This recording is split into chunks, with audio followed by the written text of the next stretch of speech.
Ask Mike Anything live stream. So let's get this thing started. As usual, I'm in a moderate panic to see if this thing works. Technology. Where's a computer guy when I need one? I think I'm up and cooking. Somebody tell me you can hear me fine. All right, excellent day. All right, everybody. Well, this is yeah, I'm still at the house. I thought for sure we'd be doing some moving around now, but there's more fun and excitement taking place.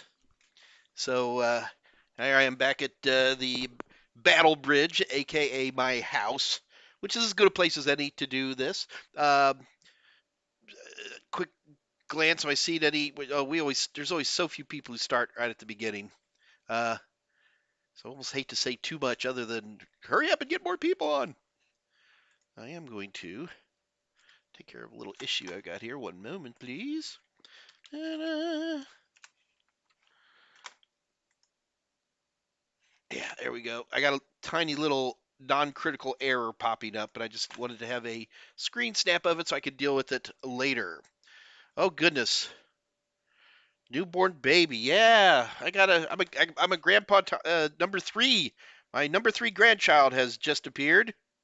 She appeared day before yesterday. There you go, guys. That's the kid herself. Her name's Valerie, and she's very cute, and she has very good lungs, I might add. That kid came out of the process and was hooting and hollering the entire time. So she's doing a great job. Yeah, it's I'm just seeing who's texting in. Kylie, man, text away. How's it going? Yeah, I guess so. Yeah, it's exciting. I gotta tell you guys, look, if you're gonna be old, do stuff that old people do, right? So have grandkids, and then now I'm gonna get myself a metal detector and start going down the beach with a big old one-piece suit. Okay, I'm kidding. I'm not gonna do that. Okay, I was thinking about. I actually was thinking that I ought to retire, and if I retire, I'm going to be a greeter at Walmart, just because that looked like fun. You know, hey, welcome to Walmart. Uh, Walmart is kind of like Tesco, I guess, for you European folks. It's I don't know. Do they have WalMarts in Europe? I don't even know. EMEA, wherever it is.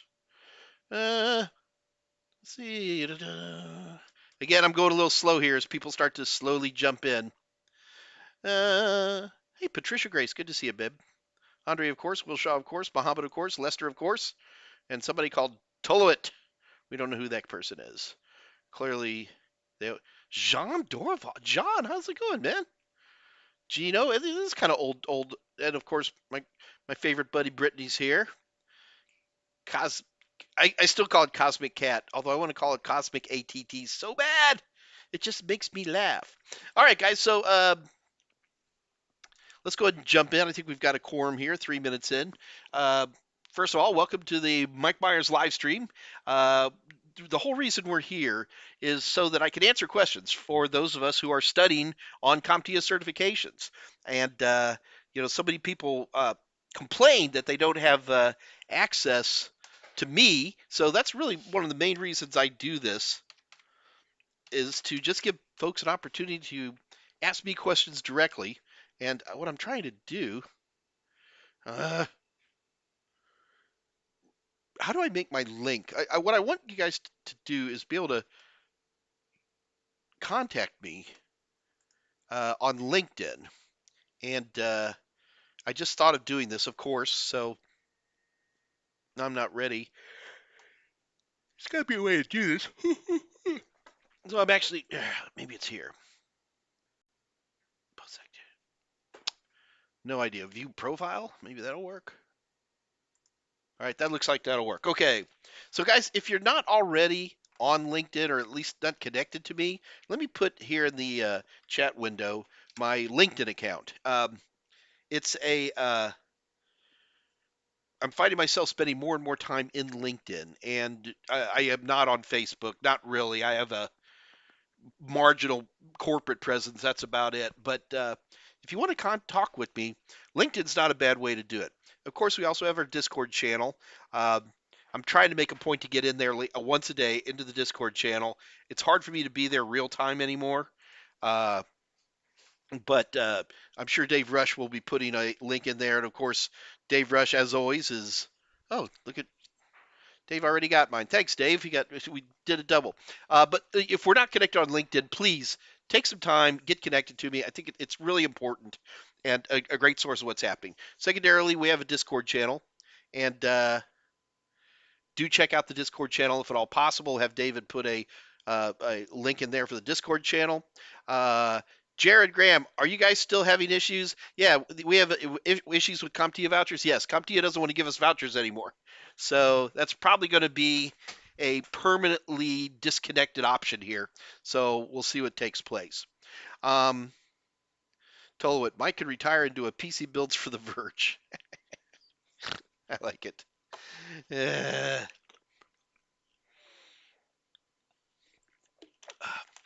I did finally, if you guys remember last month, we had the Skills USA, the national competition for that.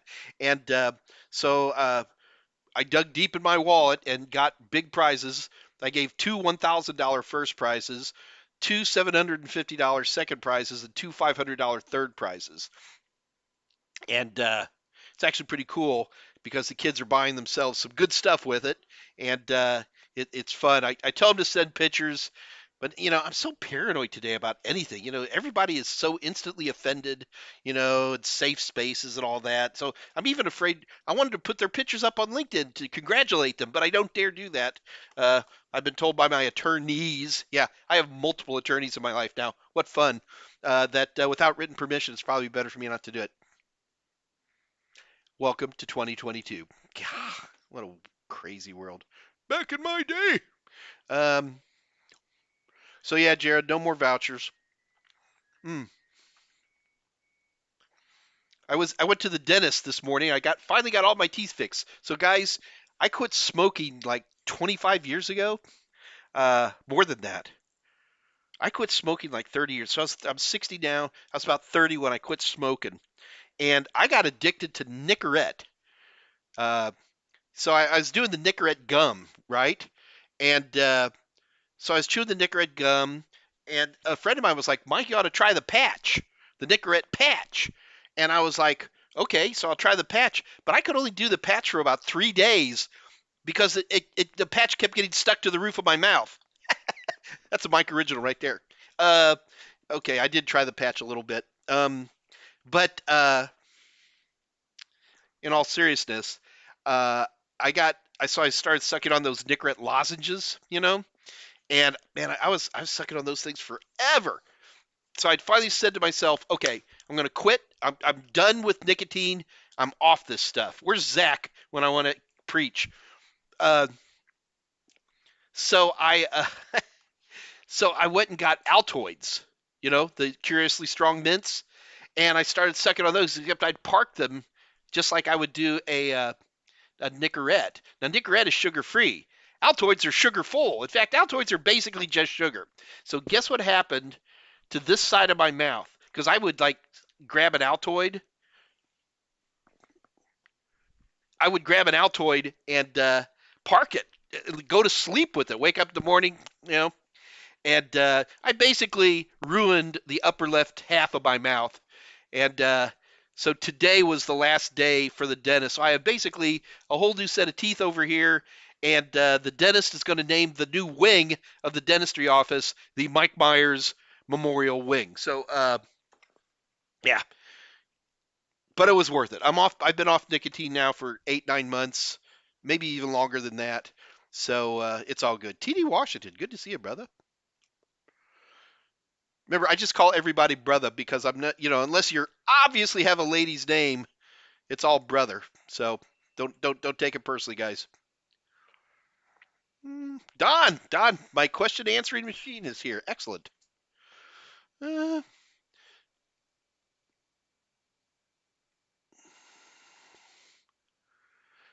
oh, Cosmic Cat. I used to work in childcare, not to share children.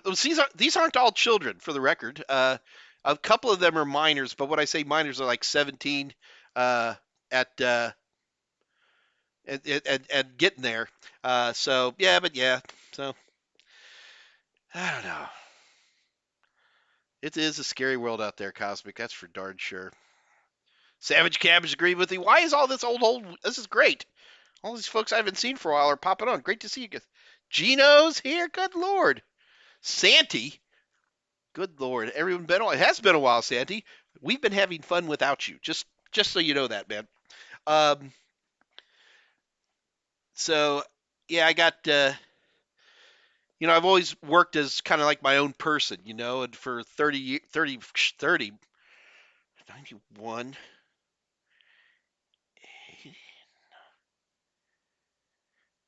for almost 30 years, I have always been basically self-employed. And I I'm not good at corporate environments. I'm trying, but I'm not very good at them. So I got yelled at today, but that's okay. I think everybody knows my heart's in the right place. I'm not going to say anything else about it, but I'm actually kind of in a crabby mood today. Uh, not used to being yelled at anymore, uh, but I did. So there we go.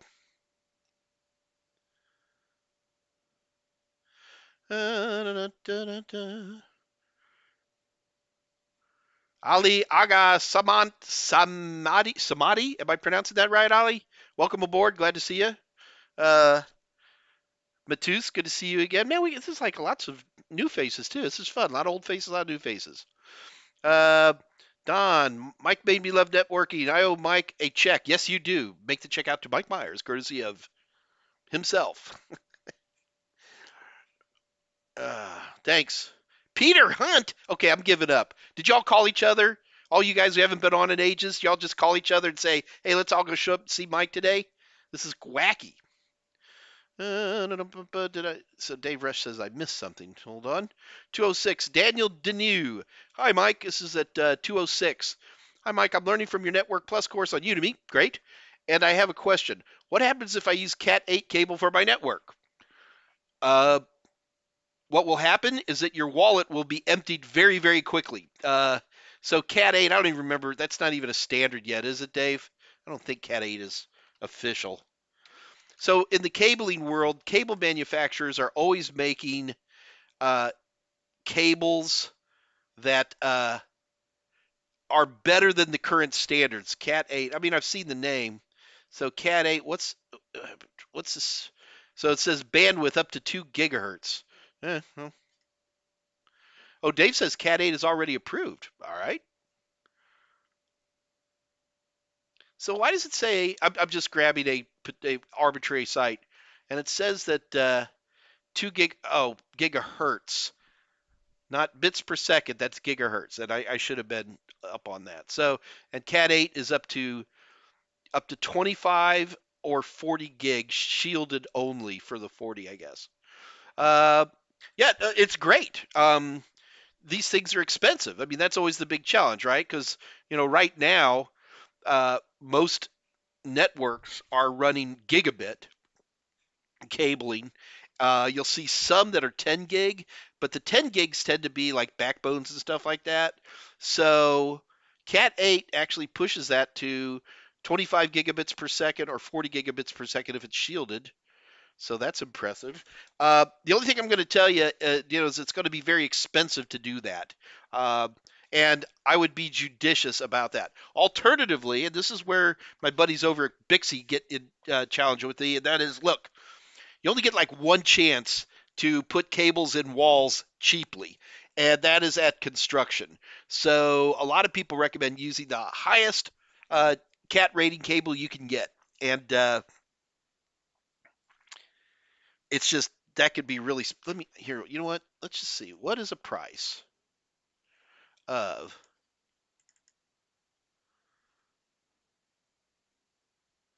Give me one sec, guys. Bulk Ethernet cable. Oh, they don't even have Cat 8 as bulk. This is just one little place I'm looking online. I'm looking for a reel of Cat 8. Hey, Dave, can you pull me a price on what is a one reel of Cat 8 plenum cost these days? And Dave, if you got a moment, can you compare that to a reel of Cat 6A plenum? So let's just see how expensive Cat 8 is right now. So that's often the challenge. You'll especially if you've got a budget to work on, and you tell the boss that we want to do Cat 8, and they're it's like it can be spendy. In your house, I can't imagine a reason to have that. Although we're probably a few years down the road. Uh, there's a few down the road where we might have some higher speed stuff. Um, 10 gig is definitely showing up, but a 10 gig switch is still it's like $400 a port or something like that. So they can be pretty expensive.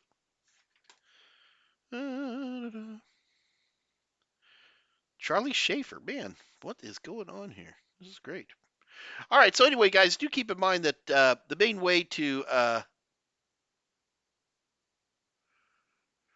so Tolowitz, $625 for a 1,000-foot spool of Cat 8.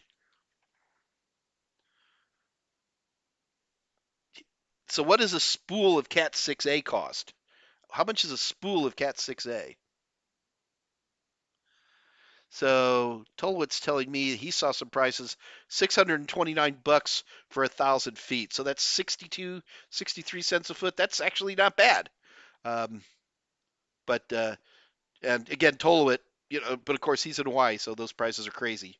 258 for cheaper. That makes sense. So that could be a real issue when you run in front of the accounting people. It's like, well, we can put in Cat 8, but it's going to cost 3 times as much as Cat 6A. So those are the challenges you run into. Santi, you can still add or replace cables in building after construction, but it's tedious. Yes, it is. Oh, that's what I said, Santi. I said the only time you can put cables in walls that's cheap is during new construction. But you absolutely, I completely agree with you. You absolutely can put cables in walls retroactively, especially if you're smart enough to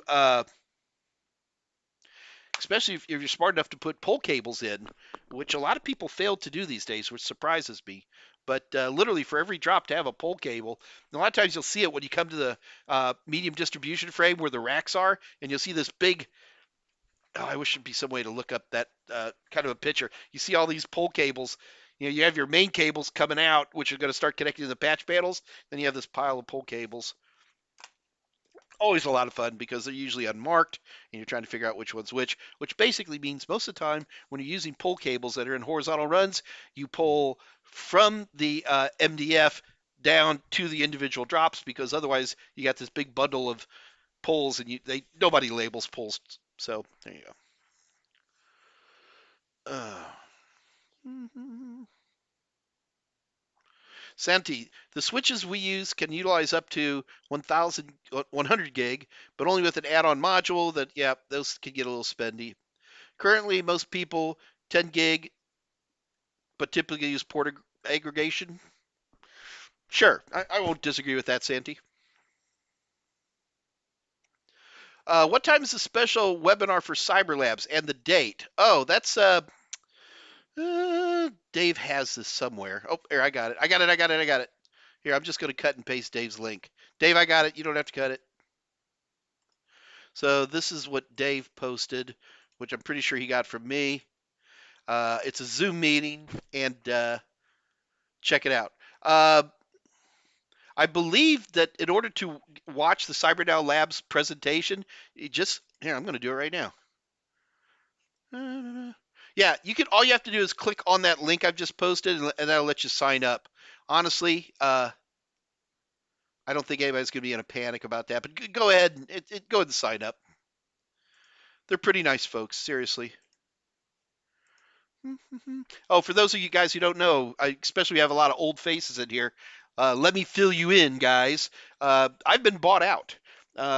Total Seminars is now a wholly owned subsidiary of National Cyber Group. And basically, National Cyber Group came in and they're like, Mike, we can get people really, really high paying jobs in just about 20 weeks of work. And I was like, tell me about this. And they basically have about a 90% pass rate. And of the 10% who aren't passing, there's usually reasons. It's not like they failed. It's usually like had a baby or they moved to, France or, something like that. And they've come up with a methodology that'll train you to work in a security operations center or SOC in an amazingly short amount of time. It's not cheap. I'm going to tell you right now.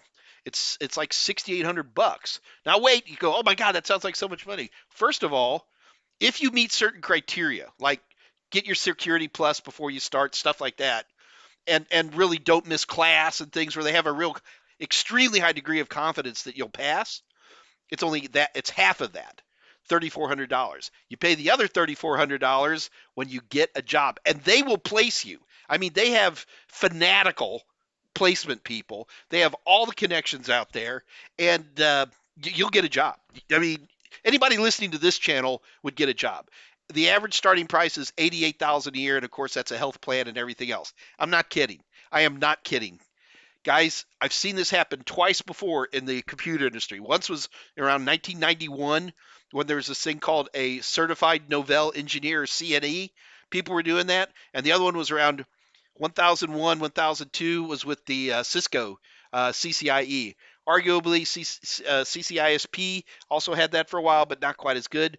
But the bottom line is it's really not a certification thing. This is not a course for certifications. They want you to get a Security Plus because they're literally going to put you into a security operations center. Like, you do a few basic things so that you understand enough that when you get in there, and they're literally, it's like if you were an auto mechanic on day one, they hand you a wrench and they slide you under the car. Now, they don't leave you flapping in the breeze. There's going to be people there on top of it helping. It's pretty impressive. Folks, you can do this at home. Yeah, I'm not kidding. You can do it at home.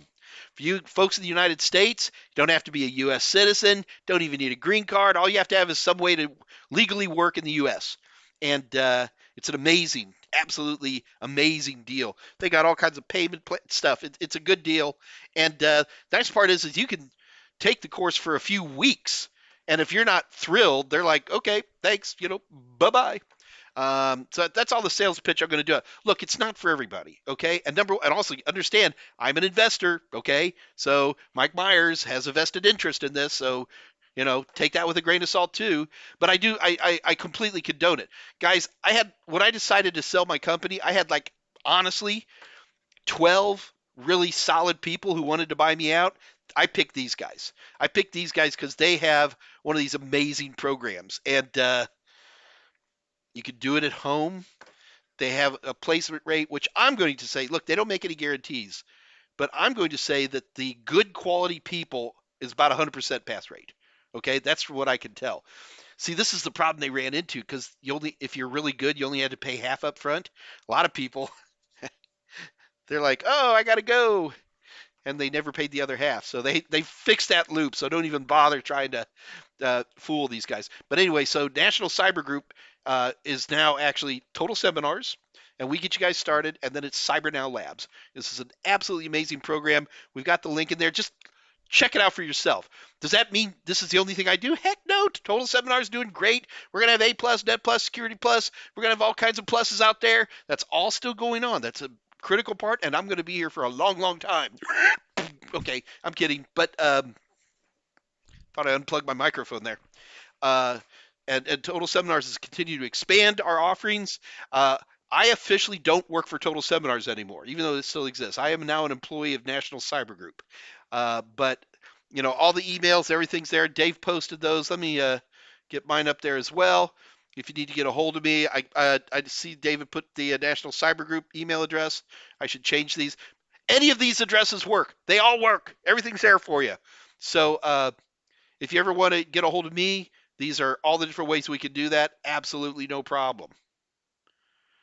Dave has a couple of different emails for me that he put into the link, and it's fine.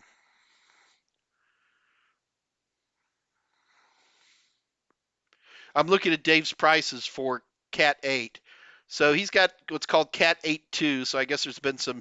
This always happens when they, Cat 5, Cat 5e, Cat 6, Cat 6a. Looks like Cat 8 is going to be using some numerical stuff. And Cat 8.2, a 1,000-foot reel, $700. Cat 6a is about $200. Okay, that's pretty close to what Tolowit had. All right. So anyway, guys, check out CyberNow Labs. It's pretty impressive. And again, it's not for everybody because I'm going to tell you right now, it's a night and weekends kind of job. Okay, uh, they'll let you have Sunday. Uh, they'll let you have Sunday off, but they think about people who have jobs, so they have during the week. It's not every evening, but most evenings, and then Saturdays. So it's an impressive, hard. I don't know. To me, it seems just really easy. Uh, Gino, I miss Novell. Uh, all right, hang on. So anyway, let me scroll back and get some answers here. Man, just all these old names. This is so much fun. Jose Braden, good lord. Did somebody call you guys and tell y'all to come on today? This is insane. All right, there's it. So Kylie, we got the link for Cyber now. I'm just going through getting answers. Dave, am I missing anybody here? Which I often do. Okay, Dave, Andrew. Oh, Andrew Hutz is back. That's right. Andrew's been on vacation. Sorry, Andrew. I forgot you were here, man. It's great to have you back. Take a bow by typing something into the chat window, Andrew. Da, da, da. Okay, so let me keep scrolling. Jose Braden. Good lord, how are you doing, my friend? Yeah, Kylie, it's all in there. How to sign up? Yeah.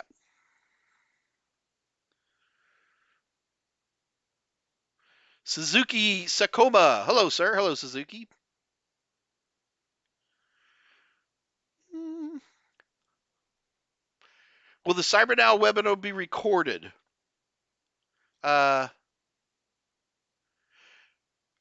Kylie, I'm sure it'll be recorded. I need you to watch it anyway, and then they're going to have a live question and answer session. Be sure to ask it there, and then they'll figure how they'll have the answers for that.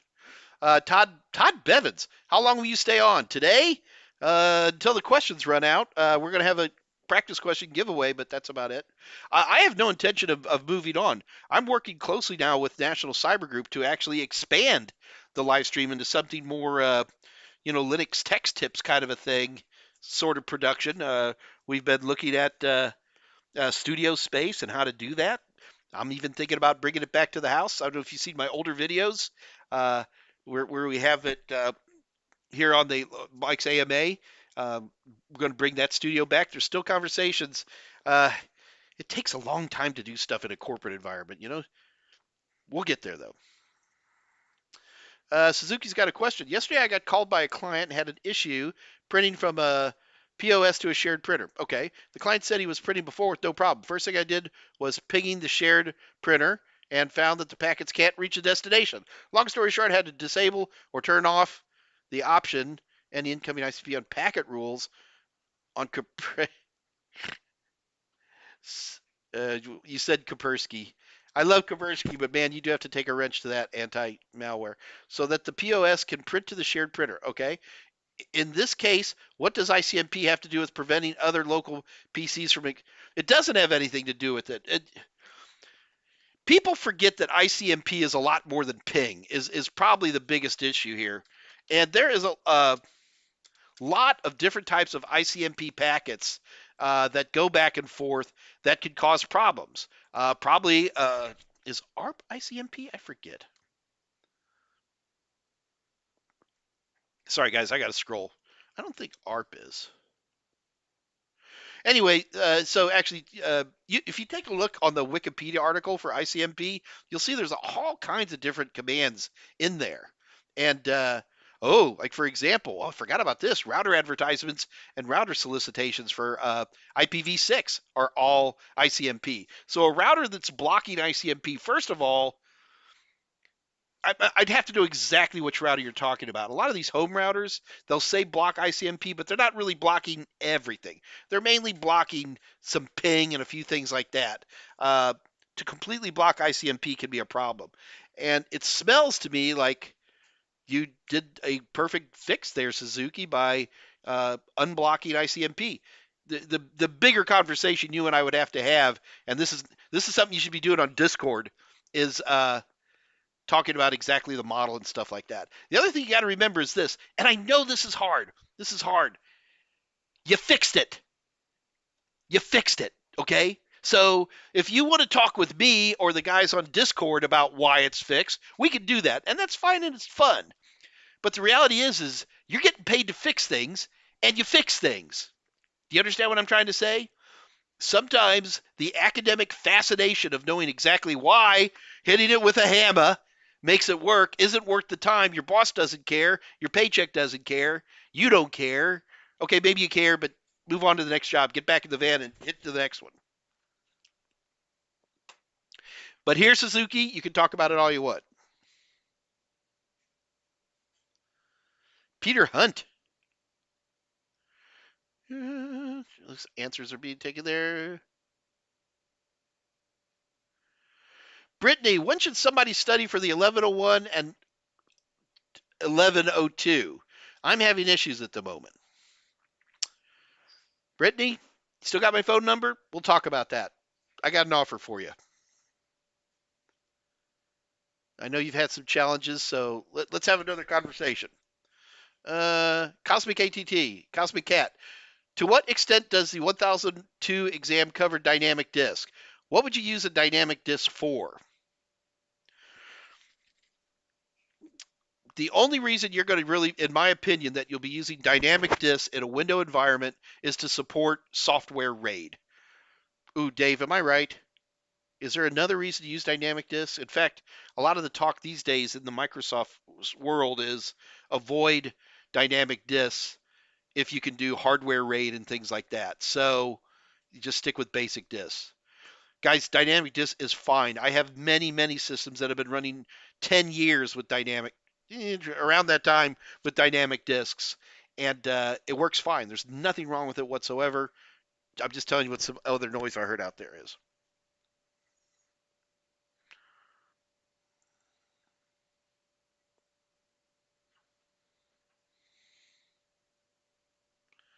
Jeff Barber, I paid for a voucher this morning.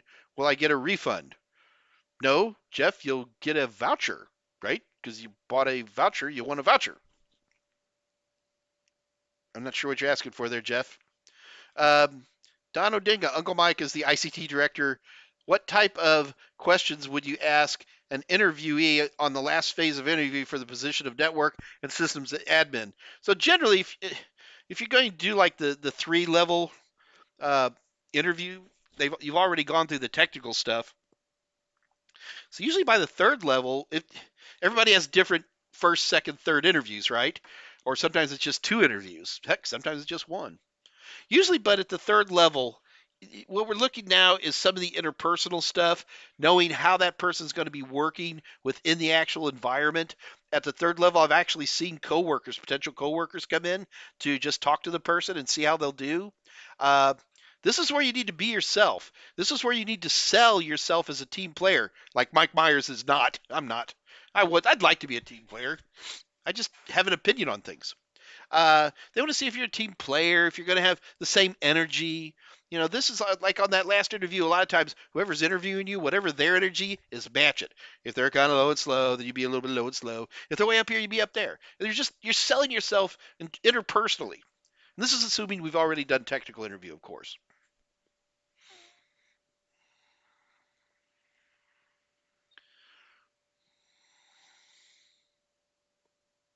Oh, David Rush is saying that Jeff Barber wants a uh, refund. Yeah, the A plus vouchers work for everything. They're all fine. Suzuki, self-employed, bears the feeling. Uh, Patricia Grace, does offering guest Wi-Fi to customers open up security issues? Oh yeah, but that's why, Patricia. That's why uh, you do guest Wi-Fi's. And you set them up on a separate VLAN. There's a lot of stuff. And you got to remember, if you're a coffee shop and you don't offer Wi-Fi, get out of here. Most public spaces do offer Wi-Fi, and I got to tell you, you could set up quite a secure uh, guest Wi-Fi on most of the more advanced home routers on up. Any good enterprise level WAP can easily handle that, and you'll be in good shape. John, I already have the trifecta, but unfortunately, it carries no weight where I live. What? John, where do you work, man?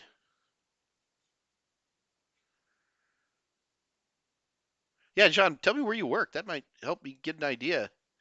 John, in all honesty, those do carry weight, and I would like to know what you're looking at to, I mean, are you trying to stay? And I'm actually going to scroll ahead, see if John responds.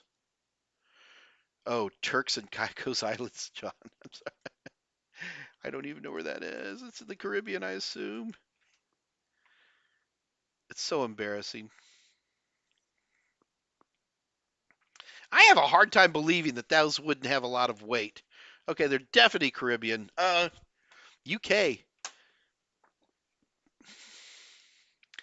John, you all these people who are offering jobs in IT there, it's not a big island, right? You need to ask them. They're like, okay, these carry no weight because you just told me they carry no weight. Somebody must have told you that, or did you just assume that because the job offerings didn't say it? Are you being coy and not trying to kick in the door to a few places? I got to tell you, man, please remember this, folks. Just because you don't have the right certifications, that doesn't mean they don't want you. It's somebody who's motivated, someone who's fearless, someone who's well dressed, someone who is articulate, someone who is dependable, someone who has integrity is always going to be wanted. Always. Okay? So, uh, there'd be a lot of questions I would have for you, like especially when somebody says things like, "Oh, well, looking to get into system administration." Okay, Jean, why? Are you going to get into system administration only to discover that even their doors are closed? You need to be asking around what's happening there. You need to be, you know, grabbing a cup of coffee and talking to human resource departments. You got to look at people and find who they are and see what's taking place. This is always the challenge when you have a very small market, is that you know, you need to go with what that particular market is. John, if you were in Houston, Texas, with the CompTIA trifecta, you would easily get a job, not even a question mark. But in your situation, you probably need to ask and talk to people.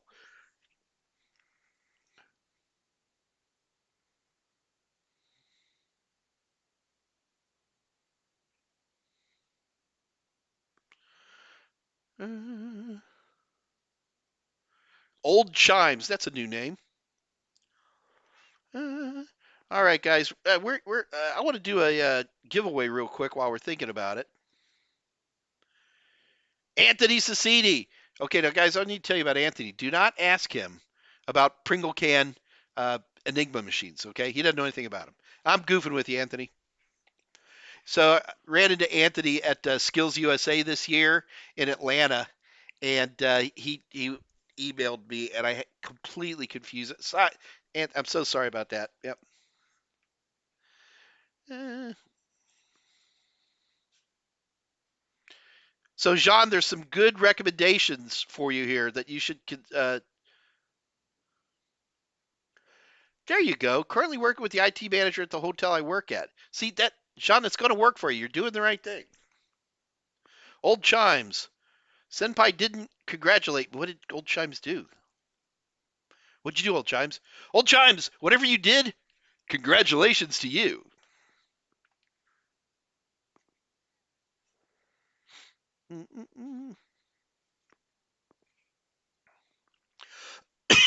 I'm just, guys, when you see me look to one side, I'm actually just looking for questions popping up. Tell you what,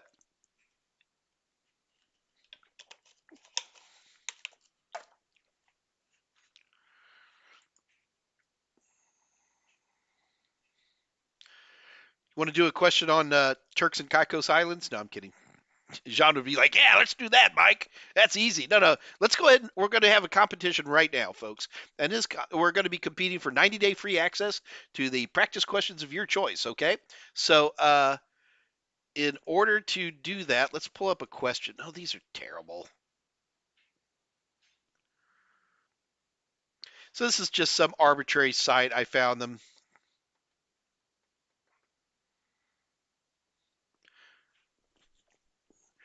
This is an example of a question I absolutely hate, and I can't quote the source on it.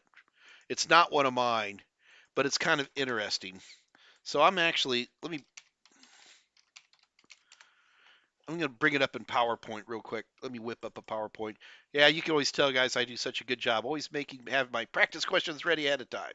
The reason I want to do this question isn't because I like the question, but it's one of these types of questions that you run into from time to time that is interesting. It's very interesting. So let me make this a little bit bigger. And again, I don't like this question you're about to see, but this is indicative of the types of questions sometimes you run into on a CompTIA exam. And so I want you guys to see this. Okay, am I going to be able to do this? Uh, uh, uh,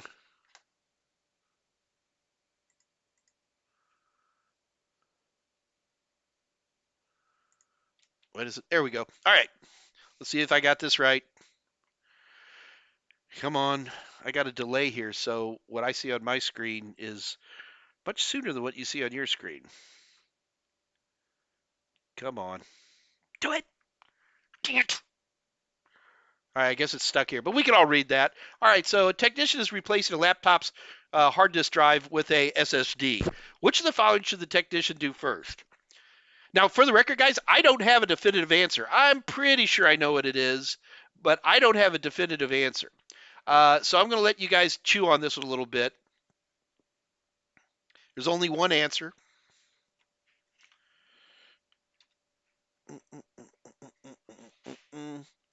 So what you need to be doing right now, folks, is typing what you think is the right answer into the chat window.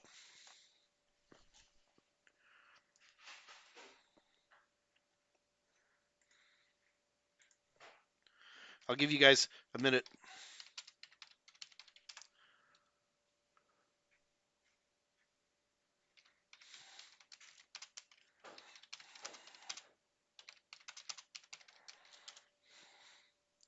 So I'm giving, keep in mind that Andrew and Dave are going to help me pick the winner.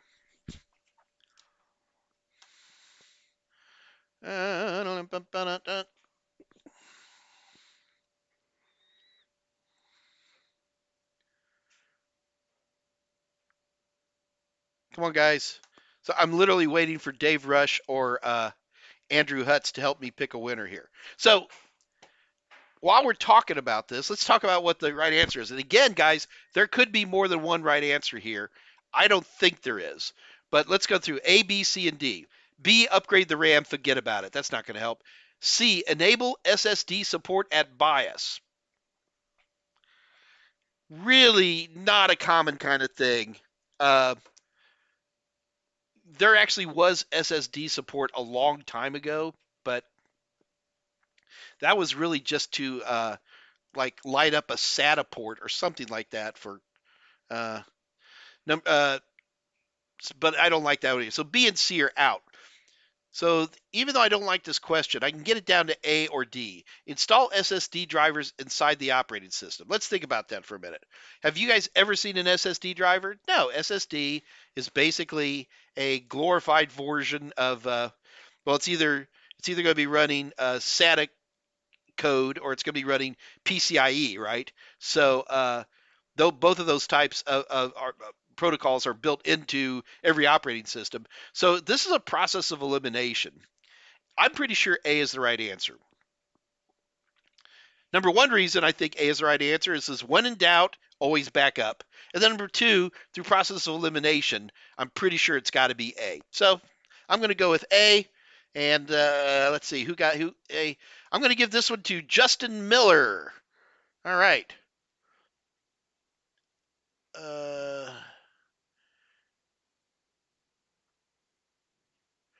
Wait a minute. Hold on, Justin. All right, David, you're going to hate me. Dave Rush, you're going to hate me. We're going to have two winners because I missed a couple. A couple of people had it really, really fast. So I'm going to back up. So one of the things I need to say is that normally when I do practice questions, I always say you must type out the name. Don't just type in a letter.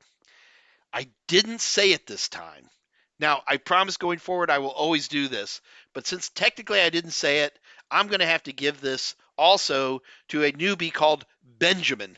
So, Benjamin, congratulations to you. You're the winner of our 90-day free access of the practice questions of your choice. Uh, Guys, do keep in mind, we try to make these contests fair, but they're not always fair. In particular, one of the big problems we have is that just because you think you're first, that doesn't show up on my screen that way. So I apologize for that one. I'm going to hand it to Benjamin. Benjamin and Justin Miller. So we have two winners. Dave Rush, I'm very, very sorry. I promise not to do that, but I want to be fair. Now, guys, in order to claim your prize, you have to send Dave Rush an email. Dave's email is daver@totalsem.com. In that email, number one, must include the YouTube name, so Benjamin and Justin Miller. Number two, put the email address in the body of the email. You're like, but Mike, I'm sending you an email. Why not just use the return? Because we've learned the hard way. If we don't tell you to put in the body, we have problems. And then number three, let us know what exam you want. If you don't know which ones we have, and do keep in mind, our practice exams are called Total Tester, okay? And we got tons of them. It's an online product. It works everywhere. And just head over to www.totalsem.com and see what you want to grab there, and you are welcome to them. Oh, God, a lot of people got that one right. Whew. Call the IT department. Andre, you're hilarious.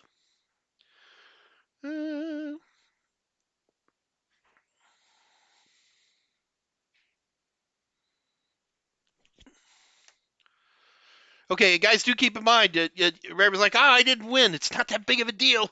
First of all, folks, we've barely got 60 people on here. And of those 60 people, about half of them just passed because they've won so many times. You got pretty good odds. All you have to do is come back. We do this 3 times a week. We have the Mike's Ask Mike Anything on Mondays and Wednesdays. That's 2 o'clock here at Central Daylight Time in Houston, Texas. And then on Fridays, we've got somebody called Dave Rush. Yeah, the same guy who's helping right here on the screen has his own show on Fridays, Dave Rush AMA, DRAMA. Drama. And if you do Dave, that is a good name for him, to say the least. Dave concentrates on actually Raspberry Pis. Now, don't think that it's just a Raspberry Pi course. Dave uses Raspberry Pis as a cheap tool to replace expensive stuff to help you pass CompTIA A+, Net Plus, and Security Plus. Get the idea? So even if you're not a Raspberry Pi fanatic, you should watch Dave's shows on Fridays if you're studying, because instead of having to go buy an expensive router or a box, you can learn a lot on a Raspberry Pi. It's a very, very powerful tool. So do keep that in mind. Sir Diggity Dog, I have all 3 and they're great. Right you are. Right you are, Bob. Sir Diggity Dog. Mike is the best teacher. I'm the best teacher. I'm the best teacher. And all right, so good. Well, that was a fun one. All right, guys, but it looks like we're running out of questions, which is what we do here. It's always good to do that.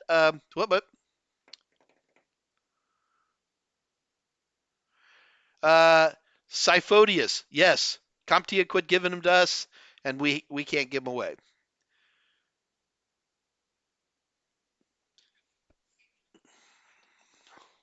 Ollie, we have any course on the new series of CompTIA Plus? We've already started filming them. They'll be up and on within 2 months. But as I always tell people, try to take the older exam as long as you can. But we're starting to get close now, because October is when the old exam's going to retire. So we want to we're gonna have those all out. And the book should be out pretty soon too. It's just, CompTIA supply chain. Basically, the printers are super, super slow right now. Yeah, Jose, you should join in more, man. Where have you been? We are having fun without you. But that's about it, guys. So I'm gonna head out the door, and you guys have a fantastic day. We'll be back here on Wednesday. We'll have more giveaway, more questions. Whoops. Joshua Hancock, are there any SEAM labs that I should do before taking the CYSA test? No, not really. CYSA is more about identification than anything else. If I were be retaking the CYSA, which I failed twice, I would be working more on generic logs, both Event Viewer in Windows and syslog, and any logs. Getting used to what does a log say? What does each record show? That'd probably be I don't want to say too much more than that. But that'd be the one thing. Lynn's Frenzy, good to see. That's a new name, I'm pretty sure. Ola Kuni Ola Kuni. God, I'm sorry, guys. I hate to mispronounce names. How can we have offline Total Tester? You can't. Total Tester is a online product, guys. We used to do the offline, and that just got really, really expensive, and lots of people copied it. All right, guys, I'm out of here. Y'all be good now. I will be back on Wednesday. Until then, this is your Uncle Mikey saying bye-bye. Make it to that Cyber Labs now if you're at all interested. It's pretty cool. I'll talk to you guys later. Bye-bye.